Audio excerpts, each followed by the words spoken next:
Coming up, we learn more about the 2022 class of the National Native American Hall of Fame. Plus, we're talking Spirit Rangers, from the creator of the all-native fantasy adventure series to the composer behind the theme song. And Bacone College hires its first female athletic director. I'm Mackenzie Allen Charnley. Join us for those interviews, plus more from the ICT Newscast.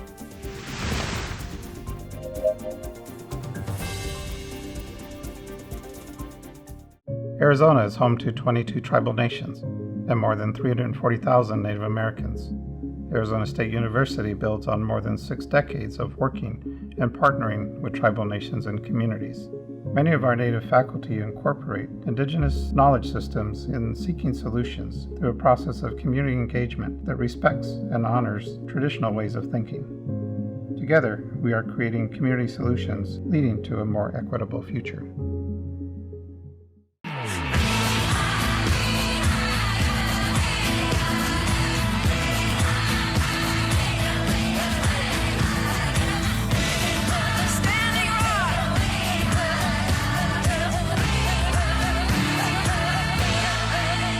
This is the ICT Newscast with Aaliyah Chavez. Chenangale, we're happy you joined us. On November 5th, 9 outstanding Native Americans were to be inducted into the National Native American Hall of Fame. These people have made major contributions in the field of government, law, publishing, sports, and entertainment. The National Native American Hall of Fame was established by James Parker Shield in 2016. He tells us more about the people and the event. Well, once again, I think we have a slate of stellar individuals, people that have made notable accomplishments, not for their own lives, but also that have a great impact on Native America in general. At the top of the list, we have Governor Bill Anatubby from the Chickasaw Nation, and John Echohawk from Native American Rights Fund, Tim Gallego, who founded Indian Country Today, and also had Native Sun News. Those are 3 of the 9 inductees that we have coming in this year. I know you could speak at length about the process, but how does one get inducted into the National Native American Hall of Fame? Well, fortunately, I have a national board of directors who have a lot of experience and knowledge about Indian country in general and the people that were impactful. So we get names from our board, but we also get names from other people. Some of them are just by happenstance. You'll be talking to somebody about the Hall of Fame and they'll throw out a name. And one of the things that I think is important for people to realize is it's not a popularity contest to get into the Hall of Fame. You have to be somebody that has achieved greatness or had a great impact on Native America or improving the lives of Native Americans. And so some of those people are well known, some are not so well known. So we have a mixture of both those kind of people. James, I'm glad you brought that up. Tell us about maybe some of the people in this year's class who aren't so well known and what their accomplishments are. Well, I think that, I guess if you looked at all 9, you would like to think, well, dang, they're all pretty known. But there's some people that, may not know who Earl Oldperson is from the Blackfeet Nation here in Montana. I do. I've known Earl for many, many years, and I was just a college student when he used to come down and MC our college powwows here in Great Falls. And so I learned a bit about emceeing from Earl. But among the Blackfeet Nation, he was the youngest tribal chairman they had, and he served on their tribal council for decades and decades. And he was a long-serving council member and chairman a number of times. But he not only advocated for the Blackfeet people, but he advocated for Native Americans in general, standing up for their rights and making sure the government would adhere to the treaties that they had with tribes. And the other important thing about Earl Oldperson was he was a cultural bearer. He knew the traditional songs, he knew the ceremonies. And so there was many times when I would see him with his drum group that they called the Rawhide Orchestra. And he and his fellow members of that drum group would always perform and sing songs at different occasions, So I thought that was always one of the neat things about Earl Oberson was that he was very traditional and that he carried on the culture. He spoke the language. And at the same time, he was a leader in the modern sense. What a gift. Thank you for sharing those stories with me today. You mentioned Tim Gallego earlier in this interview, and of course, Tim Gallego passed away very recently. How are you going to honor him, given that he's now in the spirit world? Fortunately, Tim was notified before he passed on that he was going to be inducted into the Hall of Fame. And my good friend Clara Caulfield at the Cheyenne Voice, who also wrote for the Native Sun News and was a good friend of Tim Gallego's, told me that he was very excited and very pleased to hear that he was going to be inducted into the Hall of Fame. So that's one thing I'm very glad happened. Absolutely. And I want to highlight one more person in this year's class, and that's a very famous basketball star. Tell us about her and, how excited you are to honor her. Well, since I play a lot of basketball myself, still at an advanced age, she's one of my heroes. Reneldi Vicente from the Navajo Nation was, one of those natives that, was one that broke the barriers and led the way for Native women in particular to achieve greatness on the basketball court. She played for Arizona State University. And from what I understand, it seemed like every time she played, the attendance doubled, in that basketball arena. She also was the first Native American woman to be in the WNBA, and she played for the Phoenix Mercury. So we're very excited to have her. But I think the story doesn't end there for her. One of the things that impressed me the most about Reneldi was that after her playing days were over, she devoted her life to teaching the game to young Native Americans on the reservation. And so she was at a lot of different basketball camps and taught a lot of young people coming up. So exciting, definitely. Well, James, thank you so much for being here and for telling us your stories today. You betcha. The inductees celebrated their achievement at the First Americans Museum in Tulsa, Oklahoma in November. When we come back, we'll visit with the creator of Spirit Rangers, a fantasy adventure series.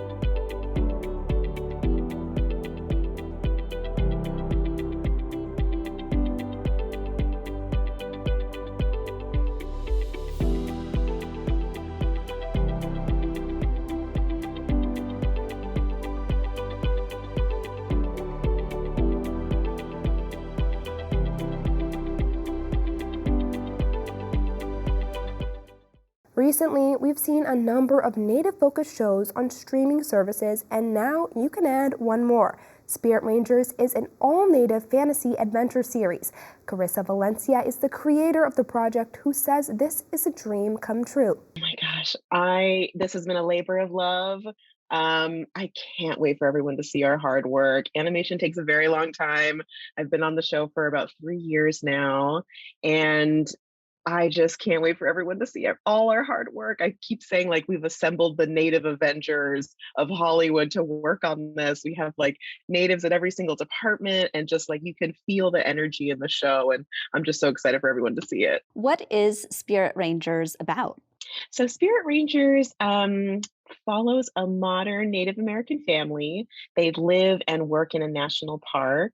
The kids have this secret that they're Spirit Rangers, which means they can transform into their own unique animal, and they go on adventures in their national park that they call home. So it's when they transform, not only do they physically transform, but the park that they live in also transforms. So at the risk of sounding like a millennial, it's like when an Instagram filter is over the park. So as soon as they transform, the thunderstorm that you see in the sky as a human is actually a family of thunderbirds in Spirit Park. So we see that that connection to nature is really, really important. And like everything is alive, everything is connected. So I'm hoping that, you know, the next time a kid like kicks a rock or wants to kill a spider, they're thinking about how everything is alive and has a purpose and a place and connected to our land. Earlier, Carissa, you mentioned that you've compiled what you call the Native Avengers crew to work on this show. Maybe tell us about some of the people behind the scenes who are making it come to life. Yeah, I'm particularly proud of our all native writing staff. That was something I told Netflix I really wanted even when I pitched the show. Um, and that is where like the heart of the series really lies. They took the time to like, you know, we were in a space together where they felt that we could talk about what it was like growing up as a Native kid. What were our challenges? What were we excited about? What was hard about it? What do we wish we saw when we were kids on TV? So they really allowed themselves to be vulnerable and brought their own cultures to the table because Spirit Park acts as like this magical hub where we'll meet California spirits, which is my tribe, the Shumash, but we'll also meet characters who are visiting and passing through the land from other areas. So it was really special that the writing staff could bring their own stories to the table. Joey Clift, who we all know and love, is amazing. And when I wanted to make the family multi-tribal, I obviously went to my tribe to ask for their permission. And Joey offered to ask his tribe, and he did a big meeting with his elders and his tribe to ask for their permission. And they said, yes, we're so grateful. And both the Shumash and the Cowlitz have been amazing collaborators on this process. And now the kids are representative of like, not all natives look the same. So when we were designing the characters, they have different skin tones, different hair colors, different eye colors.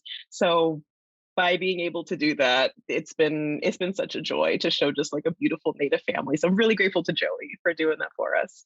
You know, something that really strikes me is that 25 years ago, children turned on the television and they were able to watch, you know, whatever animation was on TV. But nowadays, children turn on streaming services like Netflix. Maybe talk about what those early conversations were like with Netflix and how excited they were to maybe work on a project like this. Yeah, I think like this has been a really exciting time because it is long overdue to see our stories. I think they were really excited about the idea that this is perfect for the preschool audience. It's basically like Grimm's fairy tales, but with a Native twist. And we have so many of our own stories like that. So it was the perfect place for a preschooler to like literally walk in someone else's shoes or walk in someone else's paws, I guess, like feeling the earth that way, learning about their place that way. So it's an exciting time. Well, Carissa, I'm so excited that you're here. We only have about 30 seconds left here, but if there's one thing that you want people to know about this project, what is it? This project, while I'm so proud of it being for Natives, it's also not for Natives too. I'm excited for them to learn about us and we're welcoming them into our world and seeing us exist in the present tense. And I just am really excited and hope it inspires future Native creators and storytellers. I can't wait to see the next generation and what they create next. Carissa, thank you so much. Thank you. From the writing to the voice actors, Spirit Rangers on Netflix features Native creatives. Ray Zaragoza scored the music, including the theme song. Let's take a look. Come and gather round, listen to the story. Here in Goose Park, where the spirits play. Someone must protect Shumash territory. Who will hear the call to save the day? Here come the Spirit Rangers. Oh yeah! Here come the Spirit Rangers. Here come the Spirit Rangers. Yeah! Hurricane or flood, sleeping sun or blizzard. Cody, Summer, Hawk, Eddie, Turtle too. With their friend Coyote and the best friend Lizard. Come and join the fun, and we'll all say Hawk! Here come the Spirit Rangers. Oh yeah! Here come the Spirit Rangers. Here come the Spirit Rangers. Spirit Rangers.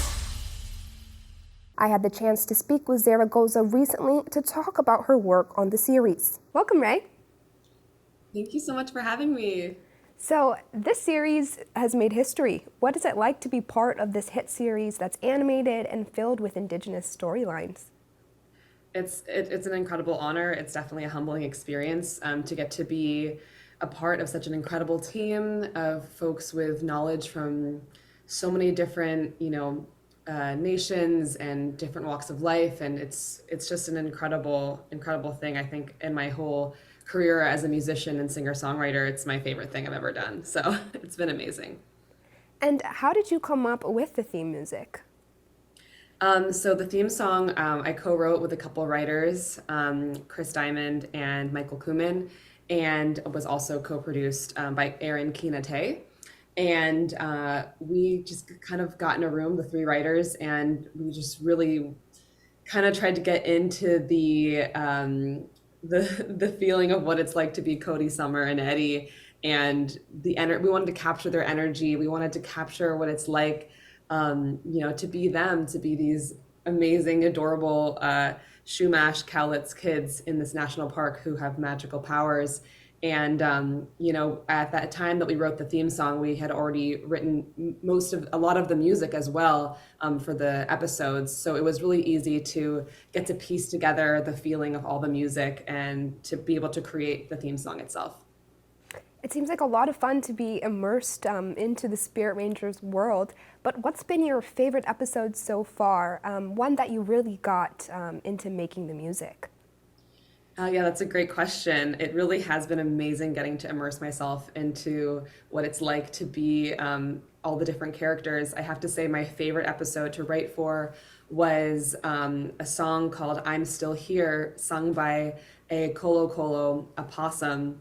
And the actress who plays her is Michelle Bardash. And it's just an amazing episode because it talks about mascots and it talks about what it's like to be a part of for the Colo Colo possum, to be part of a species that folks think is extinct. And the Colo Colo possum is trying to tell everyone, hey, I'm still here. Please don't make a mascot of me for your climbing team. That's not who I am. I don't dance like that. I don't look like that. And there's this amazing scene where the Colo Colo possum is on top of a tree singing and just shouting from the rooftops of the tree that she's still here.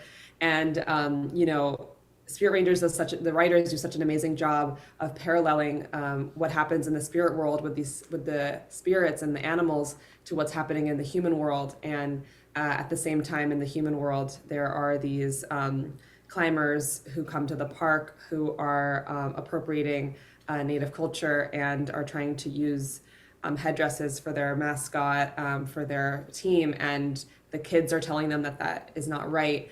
And I think that it's such an incredibly powerful theme to expose children to, and to get to have the metaphor and the parallel of the Colo Colo possum, that she is not extinct, that she is still here, and that she's singing, and that she is being proud of who she is, it was one of those episodes. I cried when I read the script, and then I cried when I wrote the song. Of course, you know what it's like to work on the show, but have you heard from kids about how they actually like the show? Yeah, hearing from kids and hearing how much they love the show has been absolutely the most rewarding part of the whole process. I've been working on the show for 2 years, but it's just been recently that we've been able to see the reaction of actual children. And, I was just playing some of the songs for some children on Maui, where I was performing a couple weeks ago. And actually one of the kids said they're such a big fan, and I was talking about one of the songs, saying that the sun and Cody and Eddie and Summer sing it, and he was like, oh, you forgot about the moon also sings it. And that was so cool to see that kids are really paying attention. And there's so many posts of different Indigenous children all over who are posting like, wow, I've never felt so seen, or their parents are messaging me saying that they've never felt so seen by a television program. And there's nothing better than hearing that. Well, Ray, we're wrapping our time here, but thank you so much for talking to us about Spirit Rangers and giving us a little peek behind the scenes. Thank you so much for having me. And we'll be right back.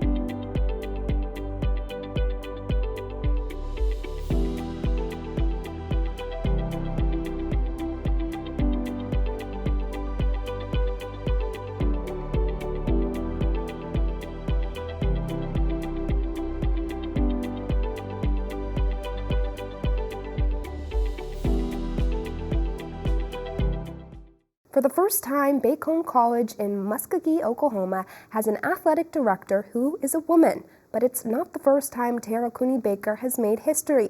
Tara was also the first woman to have her jersey retired by Oglala Lakota College after she scored more than 1,000 points in her college career. She has been a teacher and basketball coach for 10 years and is currently working on a doctoral degree. Here's more from Tara Cooney Baker. I came about a year ago. I was actually in Washington State, Puyallup. I was working for the Puyallup tribe, Chief Leschi Schools, and I was a basketball coach, and I taught fifth grade there. So, made the journey all the way across the country, it felt like, but it's been different because usually my background is K through 12, but now I'm at the college level. So it's been a little bit of an adjustment, but I do like it. Stepping into the athletic director role has been challenging, but I see a lot of, promising students coming, a lot of good stuff coming here to Bacone. So what exactly does an athletic director at Bacone College do? So we help with scheduling games for all the teams. So at Bacone College, we offer soccer for men's and women's, softball and baseball, and then men's and women's basketball. And then we're just now bringing back cross country.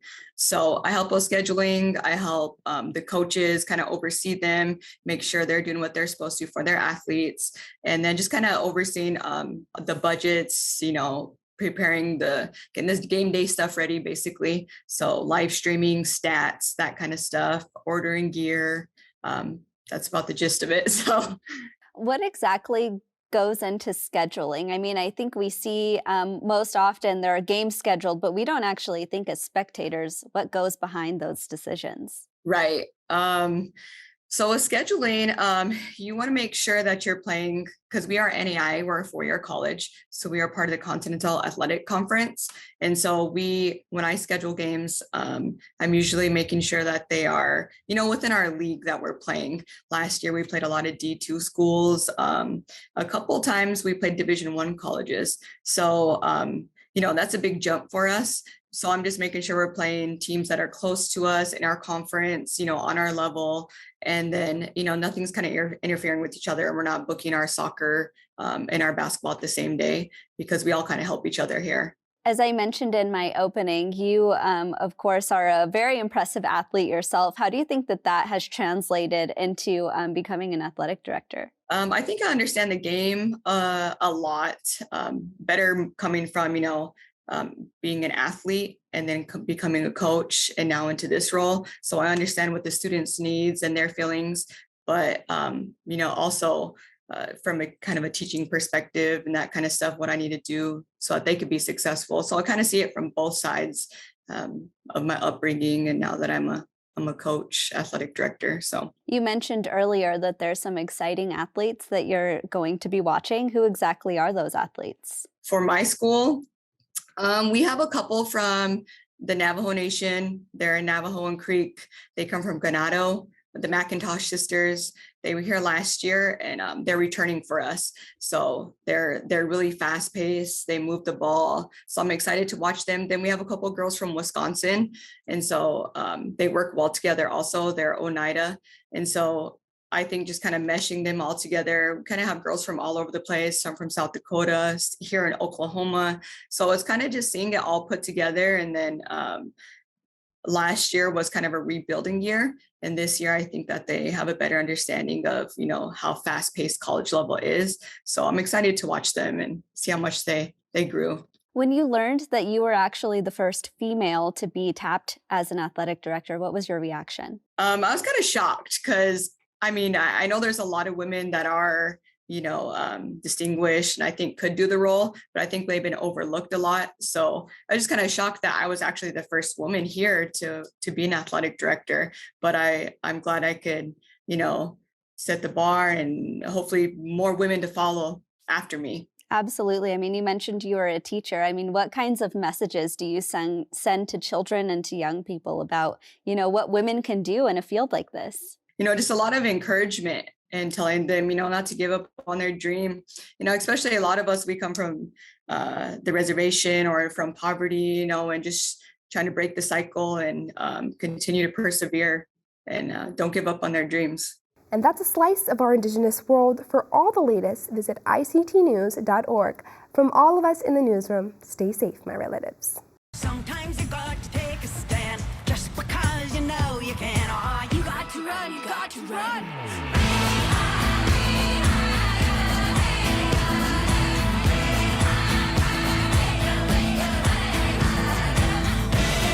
Standing